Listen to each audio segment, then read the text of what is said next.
Alfonso Reyes. La cena.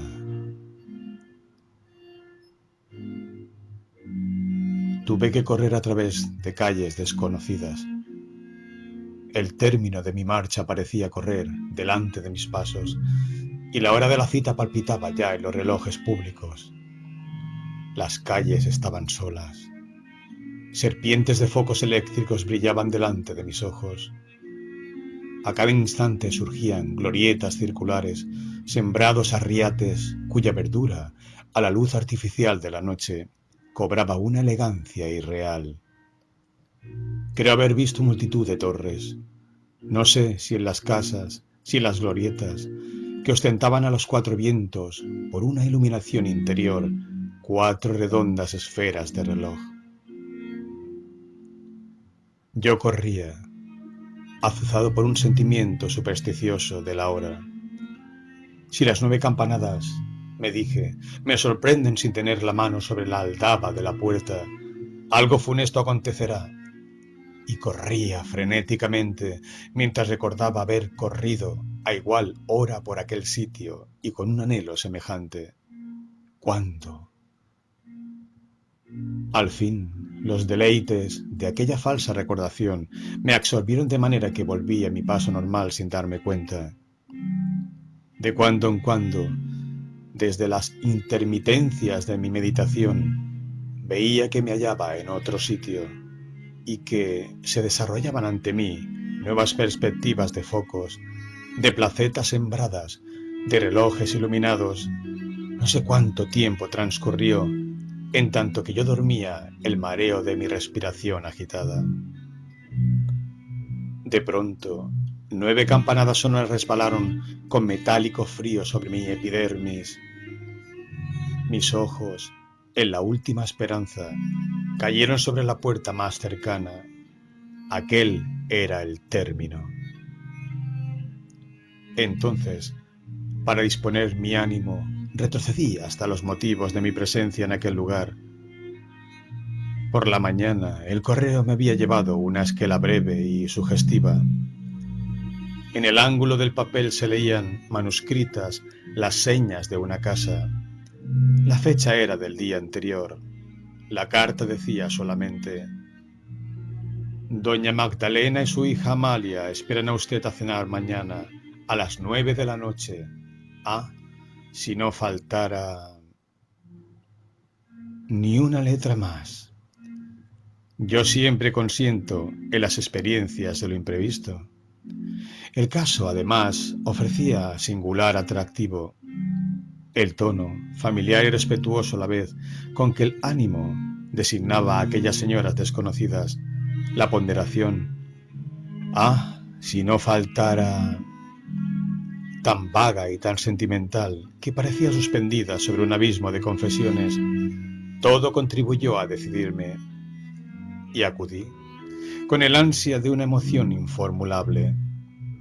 Cuando, a veces, en mis pesadillas, evoco aquella noche fantástica, cuya fantasía está hecha de cosas cotidianas y cuyo equívoco misterio crece sobre la humilde raíz de lo posible, paréceme jadear a través de avenidas de relojes y torreones, solemnes como esfinges de la calzada de algún templo egipcio. La puerta se abrió. Yo estaba vuelto a la calle y vi, de súbito, caer sobre el suelo un cuadro de luz que arrojaba, junto a mi sombra, la sombra de una mujer desconocida.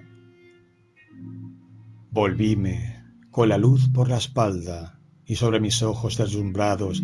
Aquella mujer no era para mí más que una silueta, donde mi imaginación pudo pintar varios ensayos de fisonomía, sin que ninguno correspondiera al contorno, en tanto que balbuceaba yo algunos saludos y explicaciones. Pase usted, Alfonso. Y pasé, asombrado de oírme llamar como en mi casa. Fue una decepción el vestíbulo. Sobre las palabras románticas de la esquela, al menos, me parecían románticas. Había yo fundado la esperanza de encontrarme con una antigua casa, llena de tapices, de viejos retratos y de grandes sillones. Una antigua casa sin estilo, pero llena de respetabilidad. A cambio de esto, me encontré con un vestíbulo diminuto y con una escalerilla frágil, sin elegancia, lo cual más bien prometía dimensiones modernas y estrechas en el resto de la casa. El piso era de madera encerada. Los raros muebles tenían aquel lujo frío de las cosas de New York, y en el muro, tapizado de verde claro, gesticulaban, como imperdonable signo de trivialidad, 2 o 3 máscaras japonesas. Hasta llegué a dudar, pero alcé la vista y quedé tranquilo. Ante mí, vestida de negro, esbelta, digna, la mujer que acudió a introducirme me señalaba la puerta del salón. Su silueta se había colorado ya de facciones. Su cara me habría resultado insignificante, a no ser por una expresión marcada de piedad. Sus cabellos castaños, algo flojos en el peinado, acabaron de precipitar una extraña convicción en mi mente. Todo aquel ser me pareció plegarse y formarse a las sugestiones de un nombre. ¿Amalia?, pregunté. Sí, y me pareció que yo mismo me contestaba. El salón, como lo había imaginado, era pequeño, mas el decorado, respondiendo a mis anhelos, chocaba notoriamente con el del vestíbulo. Allí estaban los tapices y las grandes sillas respetables, la piel de oso al suelo, el espejo, la chimenea, los jarrones, el piano de candeleros lleno de fotografías y estatuillas, el piano en que nadie toca, y, junto al estrado principal, el caballete con un retrato amplificado y manifiestamente alterado, el de un señor de barba partida y boca grosera. Doña Magdalena, que ya me esperaba instalada en un sillón rojo, vestía también de negro y llevaba al pecho una de aquellas joyas gruesísimas de nuestros padres, una bola de vidrio con un retrato interior, ceñida por un anillo de oro. El misterio del parecido familiar se apoderó de mí. Mis ojos iban, inconscientemente, de doña Magdalena a Amalia y del retrato a Amalia. Doña Magdalena, que lo notó, ayudó mis investigaciones con algunas exégesis oportuna. Lo más adecuado hubiera sido sentirme incómodo, manifestarme sorprendido, provocar una explicación. Pero doña Magdalena y su hija Amalia me hipnotizaron, desde los primeros instantes con sus miradas paralelas. Doña Magdalena era una mujer de 60 años. Así es que consintió en dejar a su hija los cuidados de la iniciación. Amalia charlaba, doña Magdalena me miraba. Yo estaba entregado a mi aventura. A la madre tocó, es de rigor, recordarnos que era ya tiempo de cenar. En el comedor, la charla se hizo más general y corriente. Yo acabé por convencerme de que aquellas señoras no habían querido más que convidarme a cenar, y a la segunda copa de Chablis me sentí sumido en un perfecto egoísmo del cuerpo lleno de generosidades espirituales. Charlé, reí, desarrollé todo mi ingenio, tratando interiormente de disimularme la irregularidad de mi situación. Hasta aquel instante las señoras habían procurado parecerme simpáticas. Desde entonces sentí que había comenzado yo mismo a serles agradable. El aire piadoso de la cena de Amalia se propagaba, por momentos, a la cara de la madre. La satisfacción enteramente fisiológica del rostro de doña Magdalena descendía, a veces, al de su hija. Parecía que estos dos motivos flotasen en el ambiente, volando de una cara a la otra.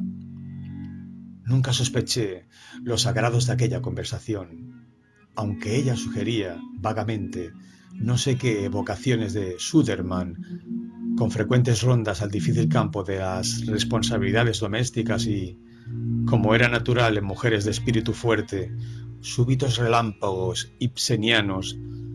Yo me sentía tan a mi gusto como en casa de alguna tía viuda y junto a alguna prima, amiga de la infancia, que ha comenzado a ser solterona. Al principio, la conversación giró toda sobre cuestiones comerciales, económicas, en que las dos mujeres parecían complacerse. No hay asunto mejor que este cuando se nos invita a la mesa en alguna casa donde no somos de confianza. Después, las cosas siguieron de otro modo.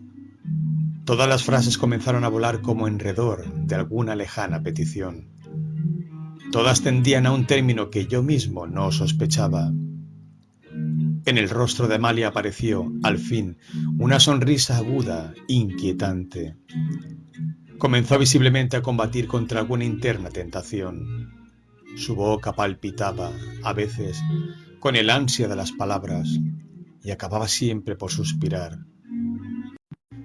Sus ojos se dilataban de pronto, fijándose con tal expresión de espanto o abandono en la pared que quedaba a mis espaldas, que más de una vez, asombrado, volví el rostro yo mismo.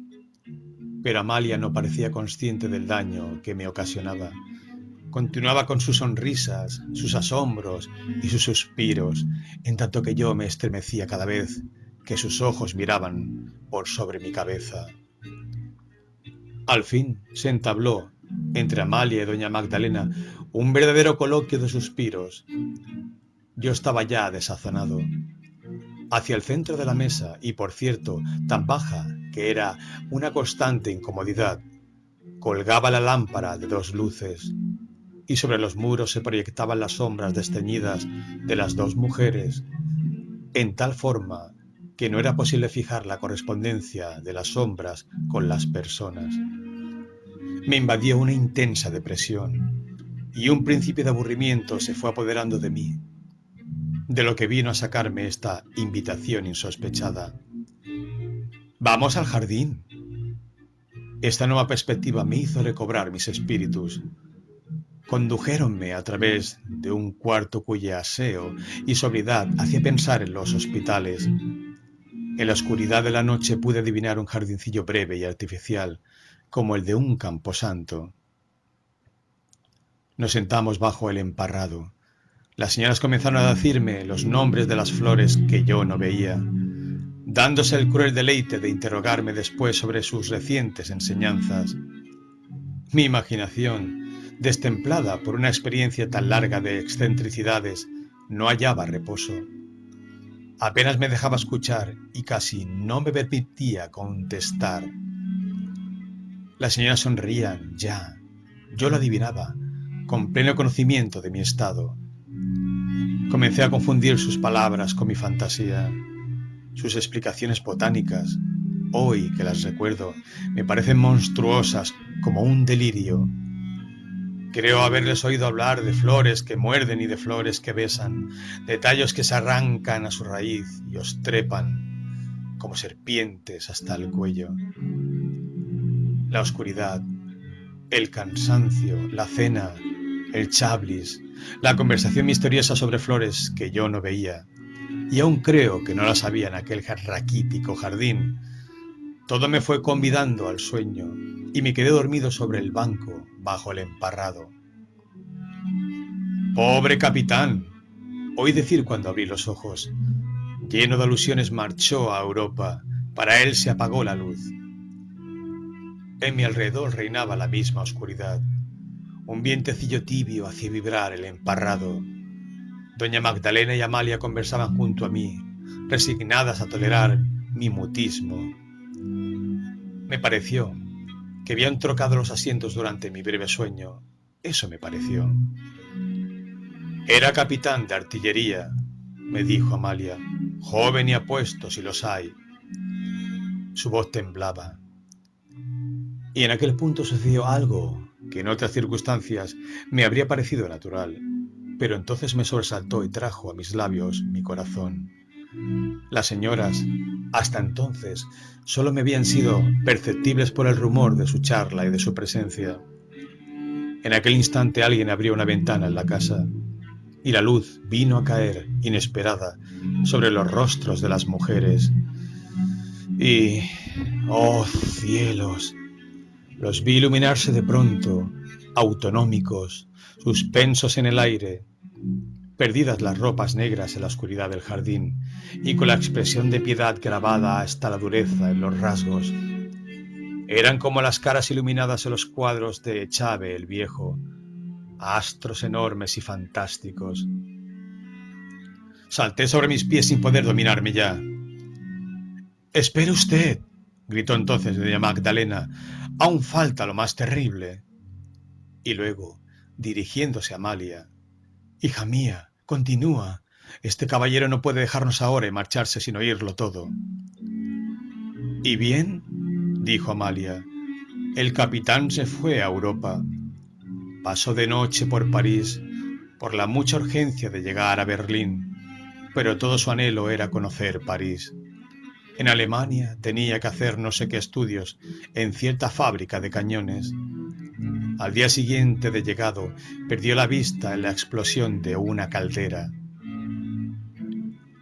Yo estaba loco. Quise preguntar. ¿Qué preguntaría? Quise hablar. ¿Qué diría? ¿Qué había sucedido junto a mí?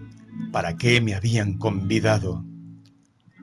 La ventana volvió a cerrarse y los rostros de las mujeres volvieron a desaparecer. La voz de la hija resonó. ¡Ay! Entonces, y solo entonces, fue llevado a París. A París, que había sido todo su anhelo. Figúrese usted que pasó bajo el arco de la estrella. Pasó ciego bajo el arco de la estrella, adivinándolo todo a su alrededor. Pero usted le hablará de París, ¿verdad? Le hablará del París que él no pudo ver. Le hará tanto bien. Ah, si no faltara, le hará tanto bien. Y entonces me arrastraron a la sala, llevándome por los brazos como a un inválido. A mis pies se habían enredado las guías vegetales del jardín. Había hojas sobre mi cabeza. «Helo aquí», me dijeron mostrándome un retrato. Era un militar. Llevaba un casco guerrero, una capa blanca y los galones plateados en las mangas y en las presillas como 3 toques de clarín. Sus hermosos ojos, bajo las alas perfectas de las cejas, tenían un imperio singular. Miré a las señoras.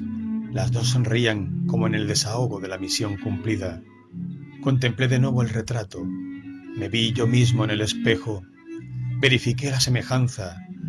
Yo era como una caricatura de aquel retrato. El retrato tenía una dedicatoria y una firma. La letra era la misma de la esquela anónima recibida por la mañana. El retrato había caído en mis manos y las dos señoras me miraban con una cómica piedad.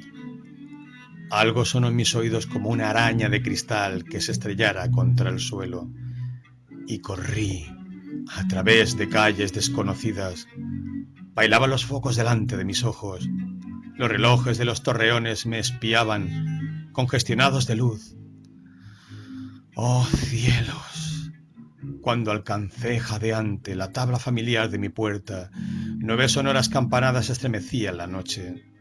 Sobre mi cabeza había hojas, en mi ojal una florecilla modesta que yo no corté.